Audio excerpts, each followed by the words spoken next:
आज हम बात करेंगे जो हमारे जैव उर्वरक हैं, वो चाहे पीएसबी हो या पीएसएम हो या माइक्रोराइजा हो, इन्हें देने की आवश्यकता क्यों होती है। सबसे पहले हम समझेंगे कि जो हम फास्फोरस अपनी ज़मीन में डालते हैं, फास्फोरस एक हाईली रिएक्टिव तत्व है जो ज़मीन में डलने के बाद दूसरे तत्वों से रासायनिक क्रिया कर एक ऐसा कंपाउंड बना लेता है जो पौधे प्राप्त नहीं कर पाते हैं और काफ़ी मात्रा में ज़मीन में पड़ा रहता है।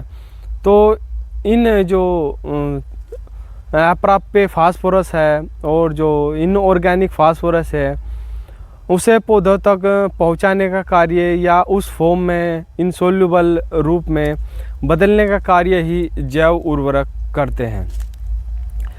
अब बात आती है कि जैव उर्वरकों को हम किस प्रकार अपनी ज़मीन में दे सकते हैं। सबसे पहले तो हमें बात का एक ध्यान रखना होगा कि हमें जैव उर्वरकों को कभी भी किसी रासायनिक फर्टिलाइज़र के साथ प्रयोग नहीं करना है।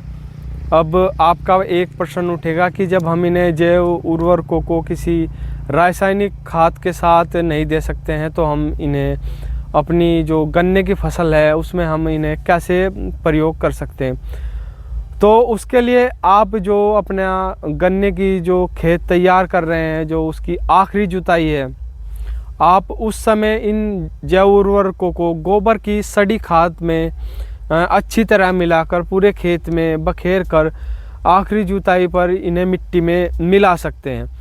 और उसके बाद अपनी जो लाइनें हैं गन्ने के लिए वे निकाल सकते हैं, अपने खूड निकाल सकते हैं और अपने गन्ने की बुआई कर सकते हैं। और उसमें जो आप बीज के साथ जो भी फर्टिलाइज़र देना चाहते हैं, वो नाइट्रोजन है, फास्फोरस है, पोटास है, जिंक है, जो भी कुछ देना चाहते हैं वो आराम से दे सकते हैं। इससे जैव उर्वरकों को भी कोई जो है नुकसान नहीं होगा और हमारे रासायनिक जो फर्टिलाइज़र हैं उनका भी उपयोग हो जाएगा।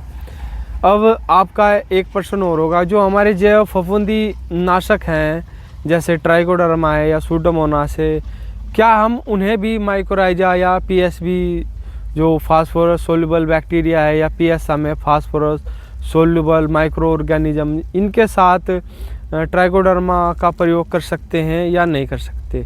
तो इस प्रश्न का उत्तर है हाँ, कर सकते हैं।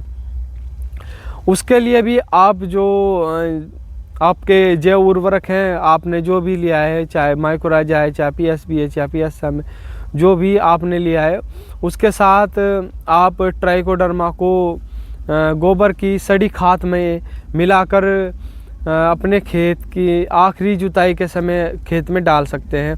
ट्राइकोडर्मा की जो मात्रा है वो एक एकड़ में 1 किलो से लेके 2 किलो तक प्रयोग की जा सकती है और माइक्रोराइजा की जो मात्रा है वो एक एकड़ में 4 किलो पर्याप्त रहता है।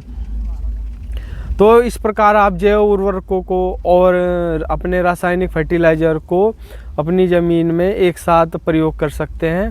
इस बात का विशेष ध्यान रखें कि इन जैव उर्वरकों को कभी भी मतलब उसके आपके जो रासायनिक फर्टिलाइज़र हैं उनके सीधे संपर्क में ये जैव उर्वरक नहीं आने चाहिए, वरना ये एक तरह के फंगस और जीवाणु होते हैं, ये नष्ट हो जाते हैं और इतना अच्छा इनका लाभ भी हमें नहीं मिल पाता है। अगर अच्छी लगी तो लाइक करना, चैनल को सब्सक्राइब करना। धन्यवाद।